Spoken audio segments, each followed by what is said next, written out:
Those who face eternity easily forget what a lifetime means. What an ending means. Oh, look, it's End of Dragons Daily again. It's a year ago. It doesn't have to be this way. No, Kunavine. It does.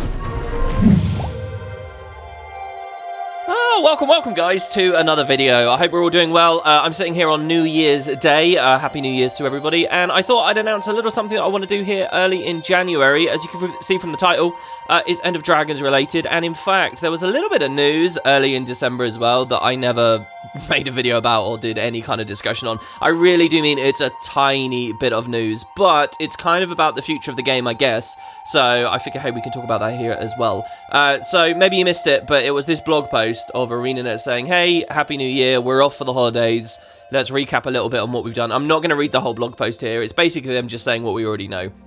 They brought the game to Steam, they did some new player updates as they did that. Living World Season 1 is finally back in the game after an 8-year absence, and the story can actually be played start to finish, which is great, though the timing's about unfortunate considering we've now just ended the Elder Dragon story, and we're presumably onto new pastures that doesn't require anything about Scarlet anyway. But basically just a feel-good post which talks a bit about how well the game has apparently done since coming to Steam, with lots of new players coming in and so on. The blog post makes it sound really good. I was kind of disappointed because Steam does do a yearly recap of its best sellers and its most successful games, broken into various categories: platinum, gold, silver and bronze, and there were tons of games on there. Basically every MMO I know about that's on Steam was on there. FF14 made the rankings, Elder Scrolls Online made the rankings, everyone was there. And Guild Wars 2, which had an X-Pack last year and launched on Steam last year, wasn't on the awards, so really disappointing there, but I guess it's because they missed out on the first 6 months of revenue. Some people were talking in Discord about the fact that maybe it's because you don't get microtransactions through Steam, so that knocked them down a bit. But in any case, a successful year hopefully for Guild Wars 2, for paving the way to something new. And to that end, in the blog post, they embedded this one image. There's no title for it. If you download the image, it doesn't necessarily have an interesting file name, which sometimes happens.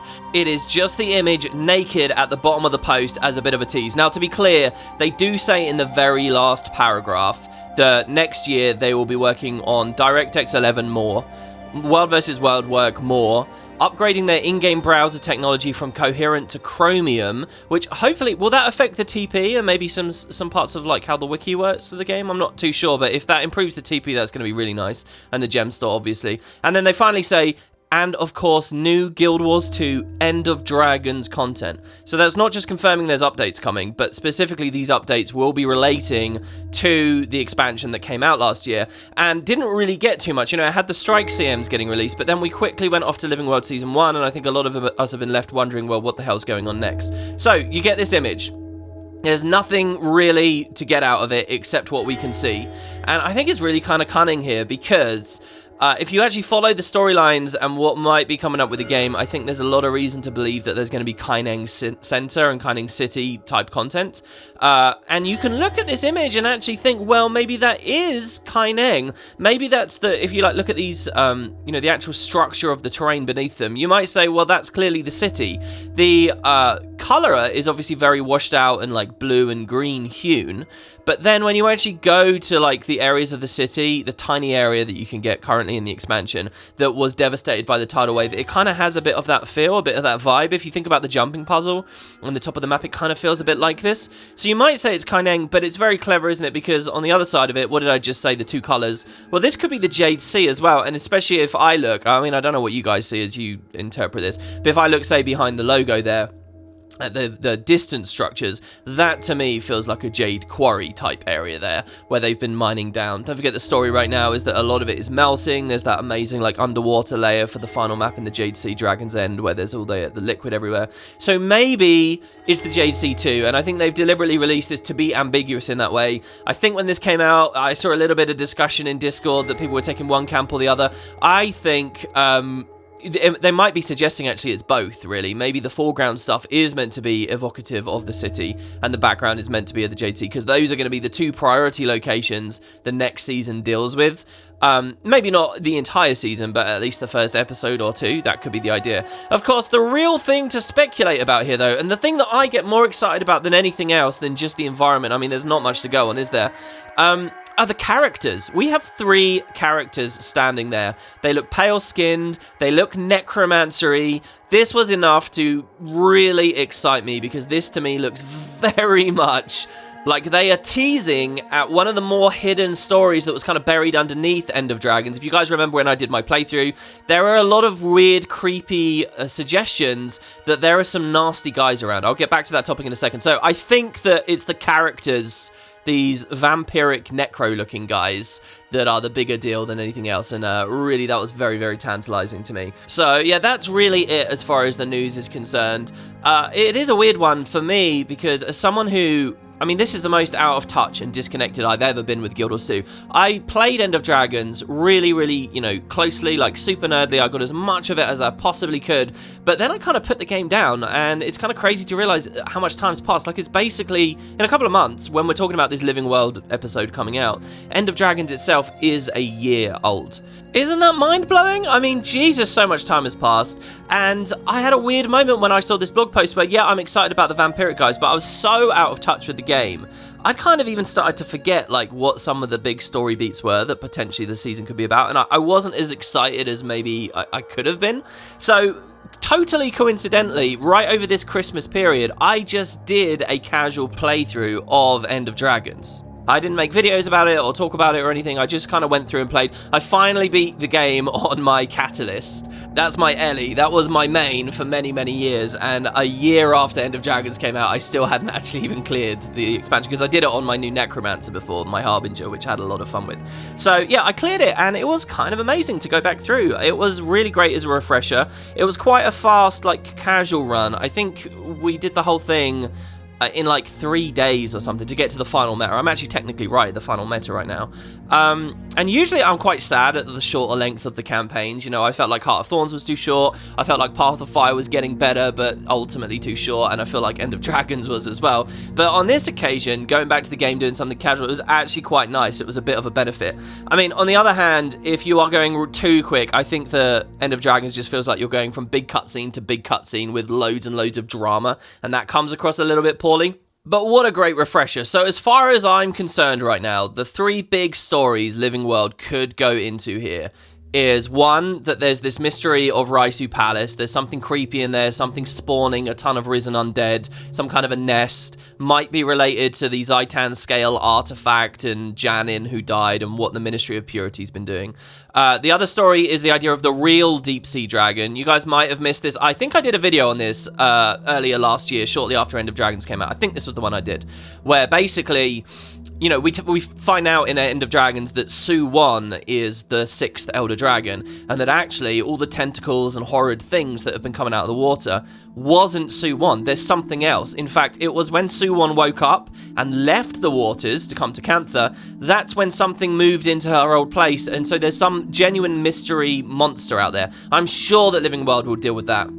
And then finally, these 3 characters. So there's this idea of the Celestial Blessing, these guys that have given themselves eternal life. They're like oligarchs manipulating the strings behind Cantha for years and years and years. They're basically vampires, and it's something to do with blood magic, which was really creepy and really cool. And probably the highlight of the expansion for me was digging into those documents and learning about that stuff. So those are 3 big stories I'm sure Living World will touch on. And, they might even be connected, to be honest. The real deep sea dragon might be the thing in Raisu that the vampires are manipulating or something, who knows. Then obviously you've got the fact that they did already confirm another expansion will happen for Guild Wars. So this season is probably going to be like a patch series that will lead us into it. So there's the question of where do we go more long term. Well, there's the question of the Void and whether that's just done forever now. There is kind of a moment at the end of Dragons where they sort of linger on it for a second. So maybe they'll bring the Void back. I don't know whether I like that idea, but that might be a thing. Aureen's long-term fate, I think, is going to be a huge topic for this season. And I think also it's a pretty solid guess that the Mists, probably demons, Kanaxai, the Oni, as far as Cantha itself is concerned. This Mist Stranger character that's been popping up in patches the past year or so. I think all of that stuff is probably what the new expansion is going to be about. I don't know whether I really like that idea of going to the Mists, of going to alternate Tyrias and stuff. I'm not too big of a fan of that, but they might do it. They might basically, if you guys remember, there was the 4th campaign of Guild Wars 1 that never went anywhere, Utopia. They kind of canonized some of that information in a recent-ish art book. So maybe if that's been somewhat canonized, Utopia is a place that will finally go in Guild Wars 2? Might be. I mean, not that I necessarily think they have to, but that's kind of what this Living World season is going to be interesting for, to see what exactly they set up and how they do. My hope really is the next expansion is just going to be us traveling to a totally fresh new place, a totally fresh new start. Hopefully some mechanics for the MMO that kind of do that as well, make it feel like we're building up in a new RPG to some degree. And just see what they do when for the first time in like 10 years, ArenaNet can tell a story that has nothing to do with previous stories, nothing to do with what Guild Wars 1 set up, because, you know, they clearly rushed through all this Elder Dragon stuff for a reason. And I assume that reason is that they don't have too many storytellers there that are really interested in that at this point.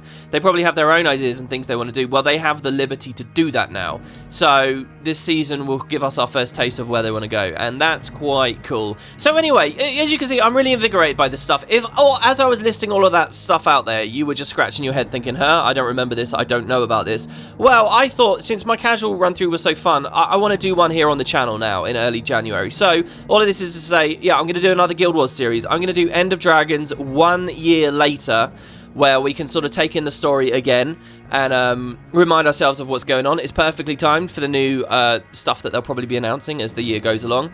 I'm not totally settled on what I want to play. Probably Vindicator, because I haven't touched Vindicator since the betas.